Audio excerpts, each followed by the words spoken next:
Hello प्यारे बच्चों, आज हम प्रश्नावली 3.2 के प्रश्न हल करेंगे क्योंकि आज मुझे इसमें वीडियो दूसरी तरीके से बनाना पड़ रहा है। इसका भी कारण है क्योंकि इसमें जो वीडियो बनाना है मुझे इसमें ग्राफ बना के दिखाना है, ग्राफ बोर्ड पर नहीं आ पाता है, इसलिए मुझे इसमें जो वीडियो बनाना है वो दूसरे तरीके से बना रहा हूँ मैं। देखिए क्या है, इसमें क्या दिया गया है। हमें पहला प्रश्न पढ़ते हैं। निम्न समस्याओं में रैखिक समीकरणों के युग्म बनाइए और उनके ग्राफीय विधि से हल ज्ञात कीजिए। पहला प्रश्न जो दिया है, पहला खंड इसका, वो क्या दिया गया है हमें। कक्षा 10 के 10 विद्यार्थियों ने एक गणित की पहेली प्रतियोगिता में भाग लिया। यदि लड़कियों की संख्या लड़कों की संख्या से 4 अधिक हो तो प्रतियोगिता में भाग लिए लड़कों और लड़कियों की संख्या ज्ञात कीजिए। वो भी संख्या में किससे ज्ञात करनी है, ग्राफी विधि से। तो देखिए, माना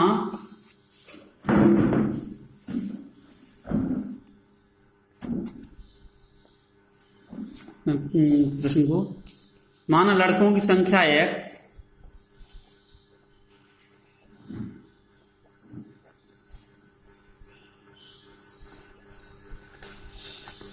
लड़कों की संख्या x तथा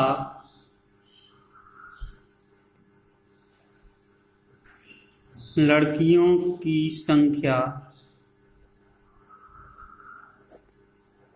y, ठीक है।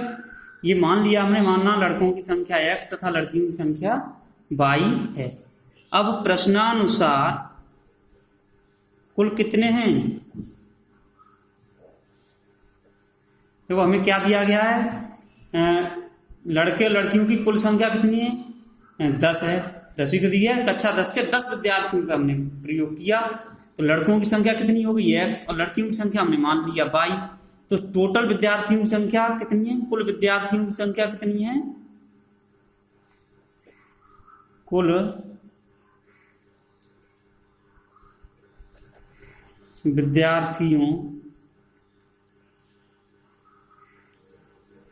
कुल विद्यार्थियों की संख्या बराबर दिया है हमें 10, ठीक है। तो ये 10 दिया गया है, तो क्योंकि x लड़के हैं और y लड़की है में, तो x प्लस y बराबर कितना हो गया हमारा, x प्लस y बराबर 10। समीकरण 1 बन गया, ठीक है। अब दूसरी शर्त, तथा हमें क्या दिया है, यदि लड़कियों की संख्या लड़कों की संख्या से 4 अधिक हो, तथा दूसरी शर्त के अनुसार लड़कियों की संख्या लड़कों की संख्या से कितनी अधिक दी गई है, 4। हमने लड़कों की संख्या है x और लड़कियों की संख्या है y, ठीक है। इन दोनों को बराबर करना है। लड़की 4 अधिक है, या तो 4 को हम लड़कियों की उसमें से हटा दें। ये दे रहा है, यदि लड़कियों की संख्या लड़कों की संख्या से 4 अधिक हो, यानी लड़कों की संख्या से 4 अधिक है, तो 2 तरीके हैं इसके। या तो हम लड़कियों की संख्या को में से 4 कम कर दें, या लड़कों की संख्या में 4 बढ़ा दें, तो बराबर हो जाएगा। तो हमने x = y - 4 ये लिख दिया, तो इससे हमें दूसरा समीकरण हो गया, यानी लड़कों की और लड़कियों की संख्या बराबर होगी। लड़कियों की संख्या में से हमने 4 लड़की कम कर दी, तो अब लड़कों की संख्या के बराबर रह जाएंगी। तो अब इस समीकरण को हम लिखेंगे, इसको हम इधर ले आते हैं, तो ये क्या हो जाएगा, x - y बराबर -4। ये हो गया दूसरा समीकरण, ठीक है। अब क्या कह रहा है, इनको हमें इनके द्वारा बनाना है ग्राफ। तो सबसे पहले हमें क्या करना है, समीकरण 1 के 2 हल। कोई पुरानी विधि है ग्राफ बनाने वाली, मैं ग्राफ पेपर पे बताऊंगा। समीकरण 1 के 2 हल मैंने बताया था, एक x अक्ष पर ज्ञात कर लो, दूसरा y अक्ष पर। तो देखिए समीकरण 1 में एक क्या है हमारा, x प्लस y बराबर 10 है, में x बराबर 0 रखने पर, जब x बराबर 0 रखेंगे तो 0 + y बराबर 10 और ये यहाँ से आ जाएगा y बराबर 10। तो एक हल क्या हो गया हमारा, एक हल हो गया देखो मैंने बताया था जब हल लिखते हैं तो x कोऑर्डिनेट पहले लिखते हैं, y कोऑर्डिनेट बाद में लिखते हैं। तो x बराबर कितना लिया 0, तो y बराबर 10 आया। एक हल हो गया 0,10। ठीक है, बहुत सिंपल है। किसी भी रेखा का ग्राफ खींचना है तो उसके केवल दो ही हल ज्ञात कर लेते हैं, उसके बाद देखा जाएगा एक x अक्ष पर दूसरा y अक्ष पर। पुनः y बराबर 0 पर इसी समीकरण में हमें y बराबर 0 रखना है, तो x प्लस 0 बराबर 10, या इसको लिख सकते हैं हम x बराबर 10। तो दूसरा हल क्या हो गया इसका, दूसरा हल हो गया भैया इसका दूसरा जो हल है वो हो गया दूसरा हल क्या होगा, x कोऑर्डिनेट कितना है 10 और y कोऑर्डिनेट कितना माना हमने 0, 10,0 ये आ गया। अब देखो हमें इसी प्रकार से समीकरण 2 के दो हल ज्ञात कर लो। मैं टेबल नहीं ज्ञात कर रहा बना रहा हूं, टेबल भी बना सकते हैं, या x और y लिख लें और इस तरीके से ले सकते हैं। ठीक है, पुनः समीकरण 2 के दो हल, समीकरण 2 के दो हल ज्ञात करने हैं, यानी x माइनस वाई बराबर -4 है। में क्या रखेंगे, पहले x बराबर 0 रखने पर, x बराबर 0 रखने पर, x बराबर 0 रखेंगे तो क्या आ जाएगा भाई 0 माइनस वाई बराबर -4 और y बराबर आ जाएगा हमारा 4। तो एक हल क्या हो गया, एक हल हो गया हमारा 0,4। क्या हो गया 0,4 x, y। तो x का मान 0, y का मान 4। पुनः y बराबर 0 रखने पर इसमें हमने पुनः y बराबर 0 रखेंगे इसी समीकरण में। तो y बराबर 0 रखेंगे तो देखो x माइनस 0 बराबर -4। तो ये क्या आ जाएगा x इक्वल टू -4। दूसरा हल क्या आ गया, इसका दूसरा हल जो होगा वो क्या हो गया, दूसरा हल -4,0। हमें पता है ग्राफ खींचने के लिए किसी भी रैखिक समीकरण का ग्राफ खींचेंगे तो उसके कम से कम दो हलों की आवश्यकता होती है। तो हमारे पास प्रत्येक दो समीकरण थे, दोनों के दो दो हल आ गए। ठीक है, अब मैं ग्राफ बनाना सिखाता हूं, ग्राफ बनाना सिखाऊंगा। देखिए इस पे ग्राफ पेपर पे आज मैंने इसीलिए कुछ प्रॉब्लम्स रही थी, ग्राफ पेपर नहीं कलेक्ट कर पाया था मैं, इसलिए इसके वीडियो 2 दिन डिले हो गया।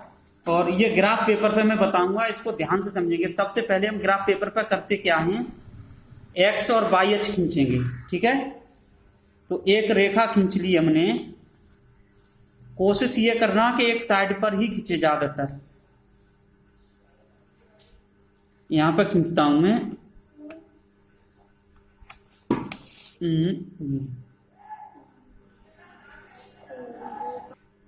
अब देखिए एक ऊर्ध्वाधर रेखा खींचते हैं जो मोटी गहरी लाइन होती है उस पर।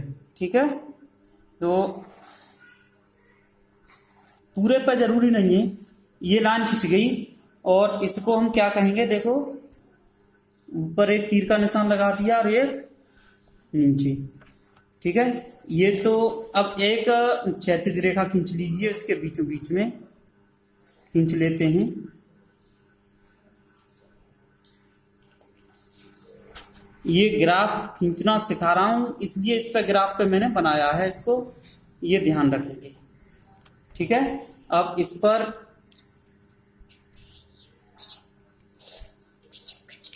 देखो ये आ गया। अब इधर तो हमने कर दिया इस पे ये x और इधर x डैश, इधर y और इधर y डैश।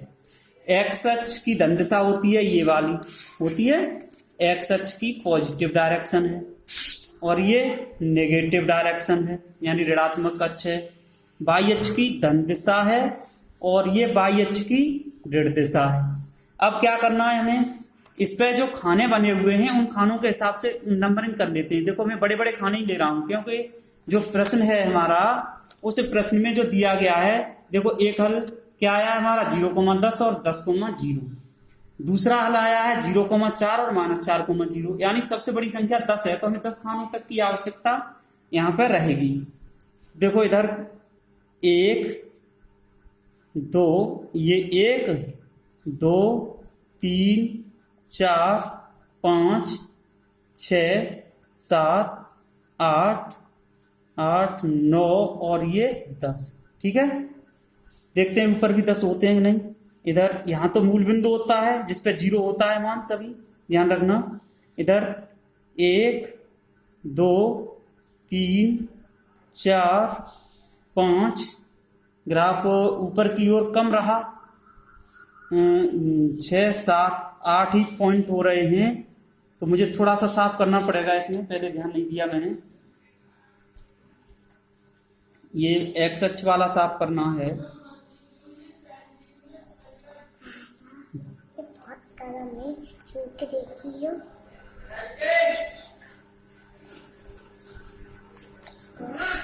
ये थोड़ा सा मिस्टेक हो गया, मैंने पहले ध्यान नहीं दिया। 10 पॉइंट पूरे चाहिए हमें, तो इसको अब ज्यादा बड़ी संख्या होती तो मैं मान लेता कि एक खाने बराबर इतने, लेकिन कोई नहीं। मैं अब देखो इसमें क्योंकि अधिकतम संख्या हमारी कितनी है, 10 है, तो मूल बिंदु से यानी बीचों बीच से 10 खाने तो कम से कम होने ही चाहिए, तो टोटल 20 खाने चाहिए। मैं 1 2 3 4 5 6 7 8 9 10 11 12 13 14 15 16 है। इसमें 4 खाने और बढ़ाते हैं, इसमें 4 खाने और बढ़ा लेते हैं हम, ये ध्यान रखेंगे। जब ग्राफ बनाएंगे तो विशेष ध्यान रखना है इसका, जो संख्याएं ज्यादा बड़ी संख्याएं आए तो कम से कम हम उसमें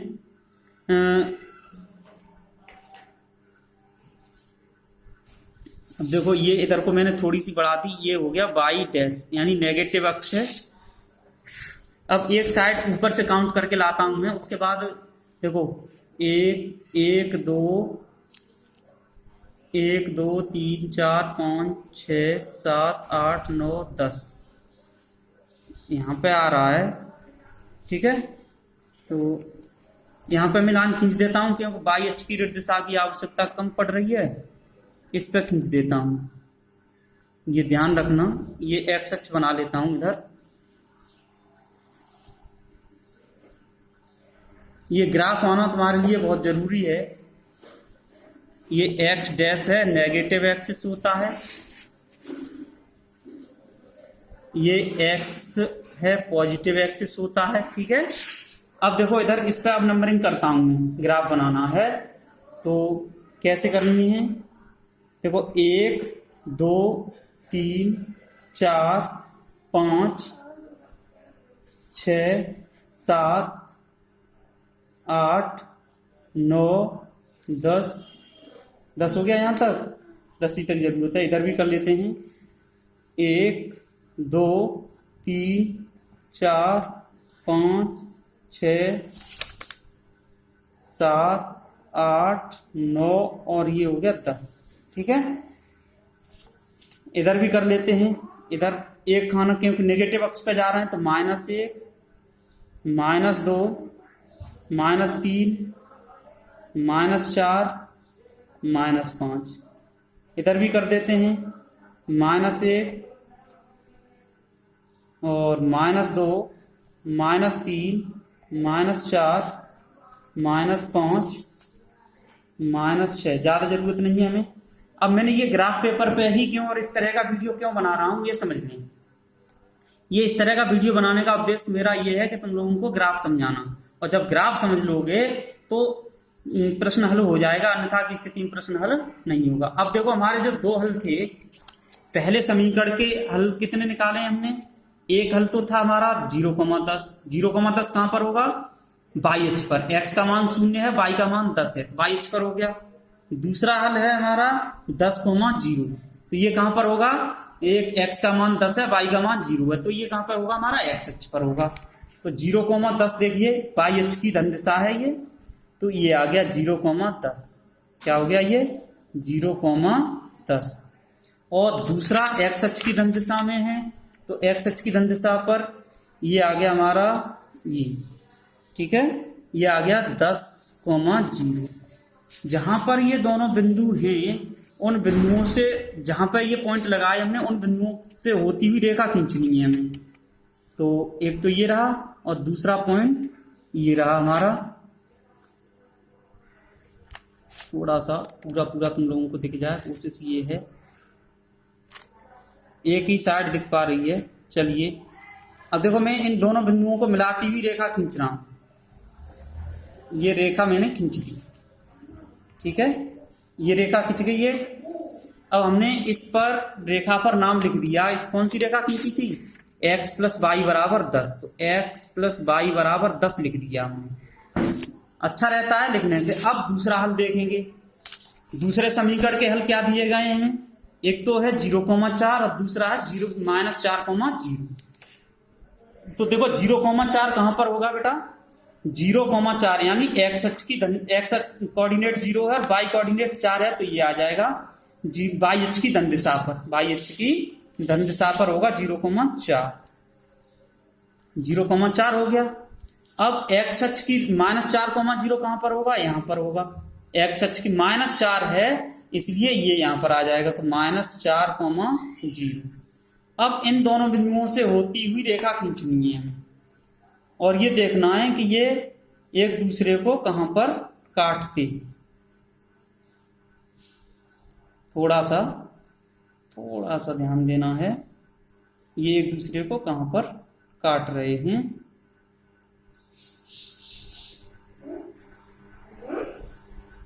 ये हो गई रेखा, ठीक है। अब ये रेखा हो गई, तो इसको हमने इधर तीर का निशान लगाया, इधर तीर का निशान लगा दिया और ये रेखा हो गई x माइनस वाई बराबर -4। इस रेखा का भी नाम लिख दिया। अब ये कह रहा है कि इसका ग्राफ बनाना था, केवल ग्राफ से हल ज्ञात करना था। अब देखो इनका प्रतिच्छेद बिंदु निकला है कौन सा? ये जो बिंदु दिखाई दे रहा है ना, ये इस पॉइंट पर है। थोड़ा बहुत इधर उधर हट सकता है, कोई दिक्कत नहीं है। अब ये पॉइंट निकला, तो ग्राफ से ही हमें पता है कि हम ग्राफ से हल देख सकते हैं। देखो अगर हम इस रेखा की बात करें, हम चाहें तो इसको डॉटेड लाइन से मिला सकते हैं। एक्स अक्ष से मिला दीजिए और वाई अक्ष से इस बिंदु को, तो ये वाला इस पे आ रहा है। देखो ये एक्स अक्ष पर आ गया, ये यहाँ एक्स अक्ष पर आ रहा है और इधर ये वाई अक्ष पर आ रहा है। तो वाई अक्ष पर कौन सी रेखा काट रही है? ये 7 वाली। और एक्स अक्ष पर कौन सी काट रही है? 3 वाली। तो ग्राफ से क्या स्पष्ट हो गया? प्रतिच्छेद बिंदु, ये जो निर्देशांक निकले, एक्स कोऑर्डिनेट पहले लिखते हैं, तो एक्स अक्ष पर ये वाले एक्स अक्ष वाले ग्राफ पे कहाँ कट रहा है? 3 पे। तो एक्स का तो मान हो गया 3 और वाई अक्ष वाले पे कहाँ काट रहा है? 7 पे। सॉरी, हाँ, एक्स अक्ष पर 3 हो गया और वाई अक्ष वाले पे कहाँ काट रहा है? ये 7 पे। तो वाई का मान कितना हो गया? 7। ये जो 3,7 बिंदु जहां प्रतिच्छेद बिंदु निकला, यही इस समीकरण एगुम का हल है। तो समीकरण एगुम का हल क्या हो गया? हम यहाँ पे, अब मैंने ये ग्राफ बताया तुम लोगों को, दो ग्राफ से बता दे रहा हूं, अब यहाँ पर लिख दे रहा हूं। ग्राफ द्वारा स्पष्ट है, ग्राफ मैंने बता दिया, तो अब लिखेंगे हम ग्राफ द्वारा स्पष्ट है कि x बराबर कितना आया हमारा? 3। x बराबर कितना आया? 3 और y बराबर आया 7। आंसर चेक कर लेते हैं अगर दिया हो तो इसका, कि क्या इतने ही मान आ रहे हैं इसके। 3.2 एक्सरसाइज है, पहला क्वेश्चन का पहला पार्ट है 3.2 के।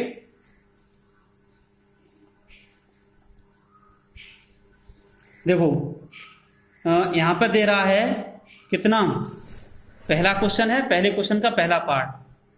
एक तो समीकरण x प्लस वाई बराबर 10 था, x माइनस वाई बराबर 4, जहां x लड़कियां हैं और y लड़कों की संख्या है।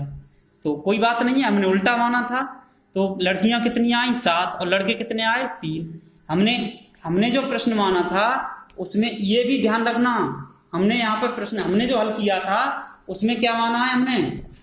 हमने क्या माना? माना लड़कों की संख्या x है और लड़कियों की संख्या क्या मानी है? y। तो अब हम यहाँ पर लिख सकते हैं, तो अतः लड़कों की संख्या कितनी होगी? अतः लड़कों की संख्या हो गई कितनी? लड़कों की संख्या 3 और लड़कियों की संख्या कितनी हो गई? लड़कियों की संख्या हो गई हमारी, लड़कियों की संख्या कितनी हो गई? 7। यही तुम्हारे प्रश्न में दिया गया है। अगर हम इसमें थोड़ा सा अलग अलग मान लेते हैं तो इससे कोई दिक्कत नहीं है। देखो ये जो आंसर शीट दे रहा है, आंसर शीट में क्या दे रहा है? लड़कियां कितनी दे रहा है? 7। लड़के कितने दे रहा है? 3 दे रहा है। मेरे भी कितने आए? लड़कों की संख्या 3 और लड़कियों की संख्या 7 आई है। और इसका जो ग्राफ था, ग्राफ पेपर, वो ये रहा तुम्हारा कि हमें पहले एक्स अक्ष और वाई अक्ष खींचने होते हैं। अगर हल छोटे छोटे हैं तो एक एक खाने को एक ही पॉइंट मान लेते हैं, एक एक इकाई की दूरी पर। अगर हल बड़े बड़े आ रहे हैं तो हम 2-2 इकाई की दूरी पर मानेंगे, ये ध्यान रखेंगे। तो ये ग्राफ रहा।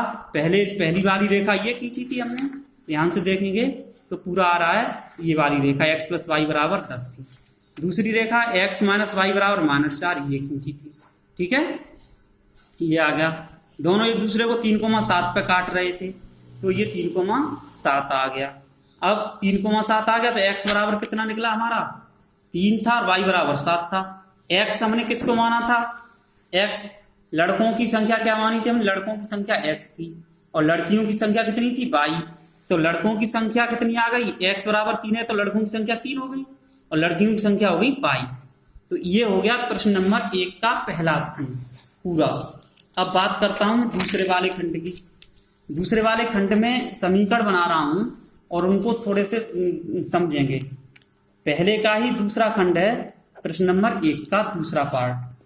उसको मैं पहले तुम लोगों को पढ़ के सुनाता हूं। प्रश्न क्या दिया है, ग्राफ उसका अपने आप बनाएंगे या कोशिश करता हूं कि एक ग्राफ और बता दूं तुम लोगों को।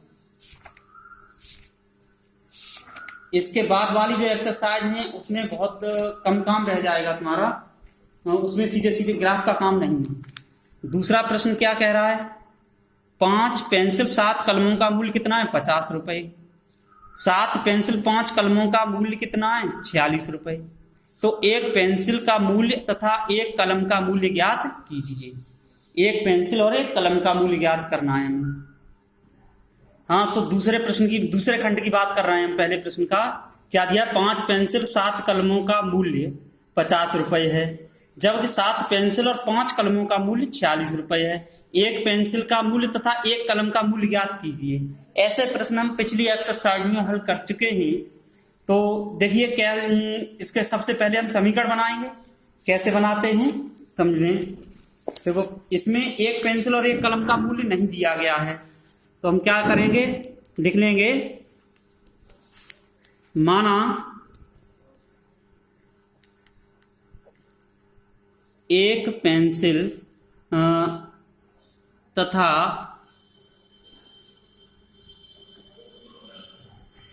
एक पेंसिल का मूल्य कितना? x रुपए है। ठीक है, तथा एक कलम का मूल्य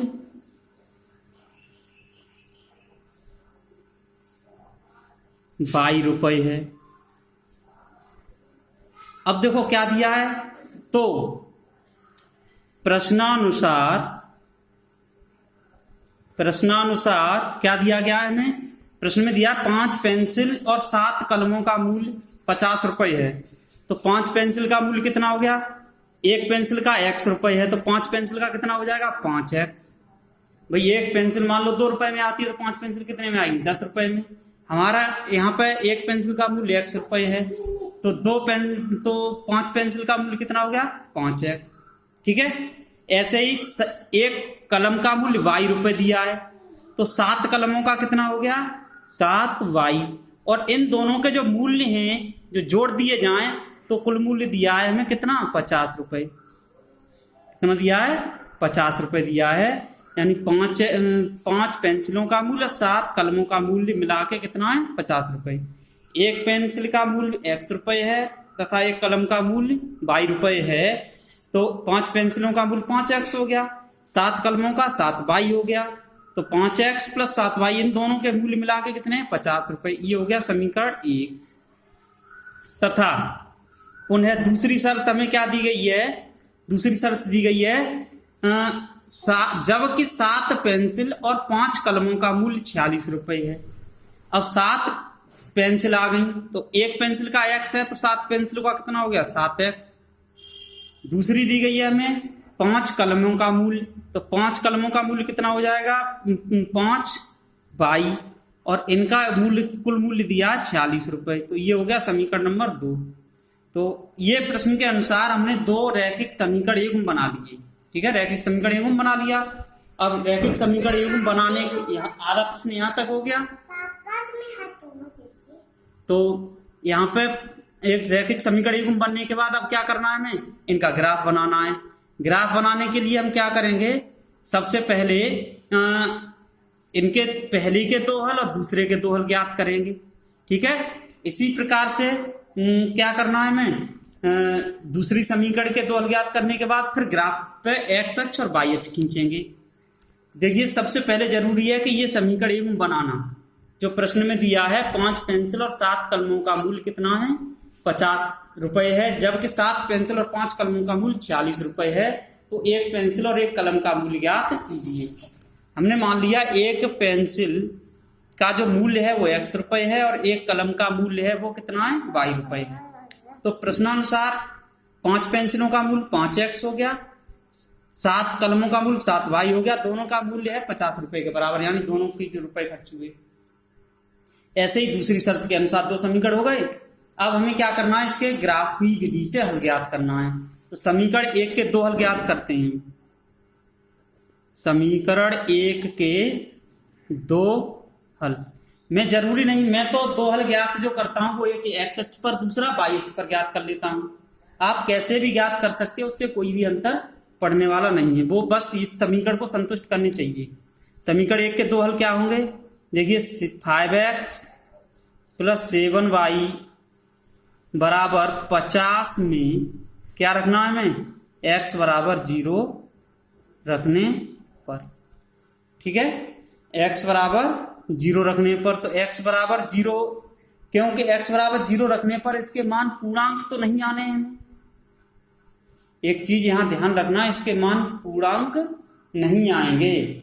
तो जब पूर्णांक नहीं आएंगे तो क्योंकि 7 इसमें अभाज्य संख्या आ रही है, हम कुछ भी मान लगाते हैं यहाँ पे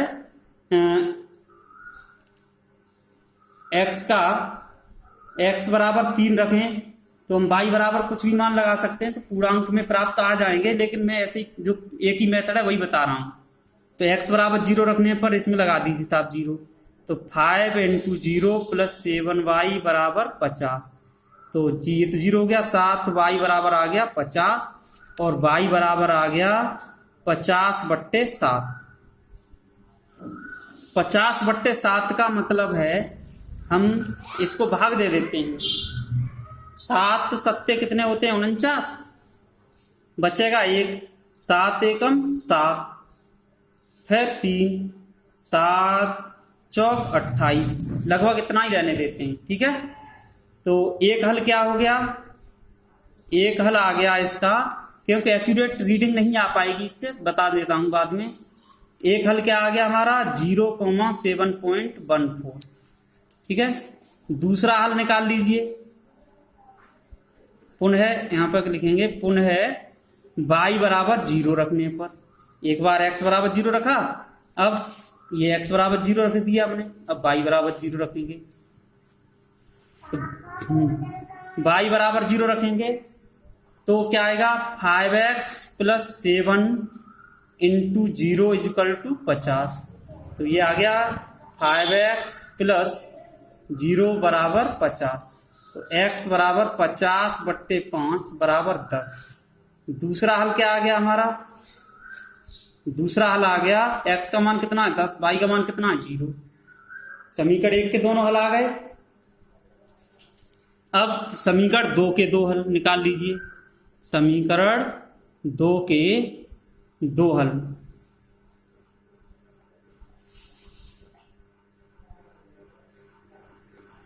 तो इसमें हमें दूसरा समीकरण है हमारा क्या है, दूसरा 7x प्लस 5y बराबर 46 है।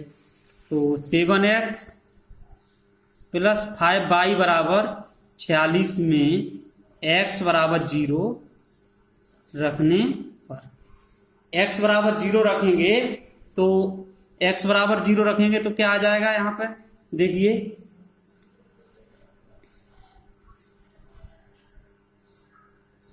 7 इंटू 0 प्लस 5y बराबर 46, तो ये 5y बराबर 46 आ गया, y बराबर आ गया 46/5।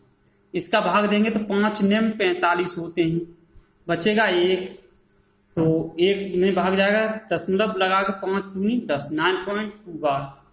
ठीक है, तो ये एक हल क्या हो गया इसका एक हल हो गया 0,9.2, 0,9.2 हो गया।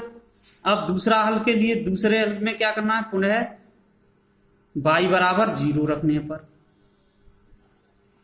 जब y बराबर 0 रखेंगे हम तो क्या आ जाएगा, y बराबर 0 रखेंगे तो 7x plus 5 into 0 equal to 46, तो 7x इक्वल टू 46 और x बराबर 46/7। ठीक है, तो x इक्वल टू आ गया 7 × 42, बचे 4, पॉइंट लगा के बिंदी बढ़ा ली, 7 × 5 = 35, बचे 5 और 7 × 7 = 49, लगभग 6 खाने आएंगे। तो दूसरा हल कितना आ गया इसका,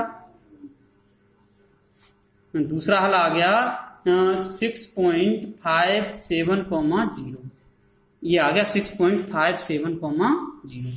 मैंने अभी ये एक्यूरेट सी पूरी निकाल दे रहा हूं, जबकि समीकरण के हल ज्ञात करने के लिए हमें और भी तरीके।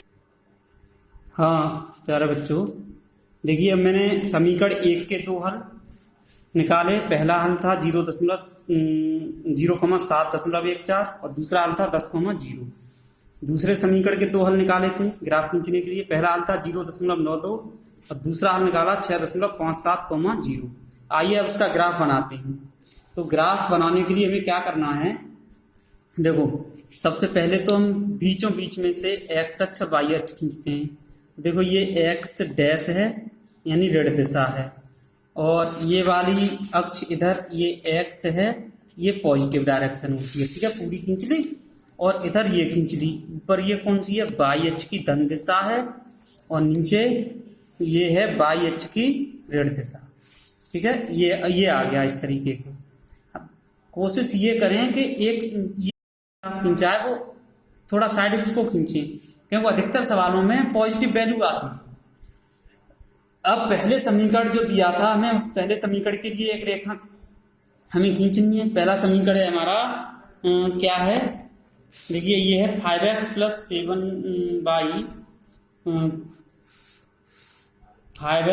7y बराबर 50। इसके 2 हल हमारे कौन कौन से निकले हैं, एक तो 0,7.4 वाला है और दूसरा है 10,0।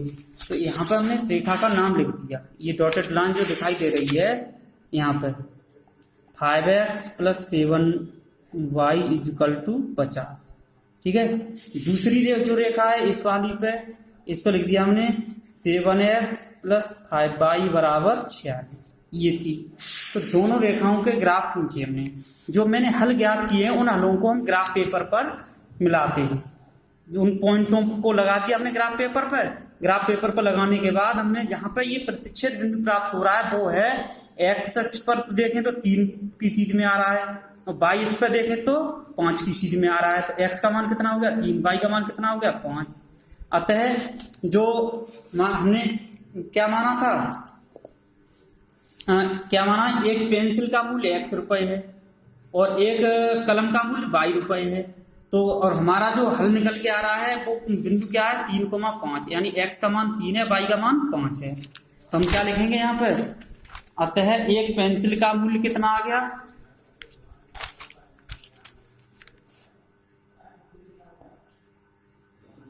ग्राफ से स्पष्ट है कि x बराबर 3 और y बराबर 5।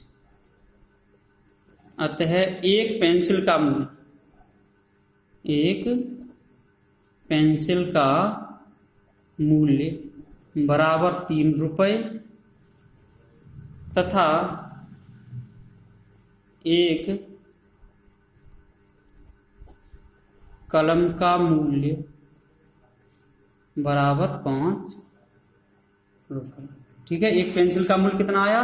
3 रुपये और एक कलम का मूल्य आ गया 5 रुपये। ये पूरा हो गया प्रश्न तुम्हारा।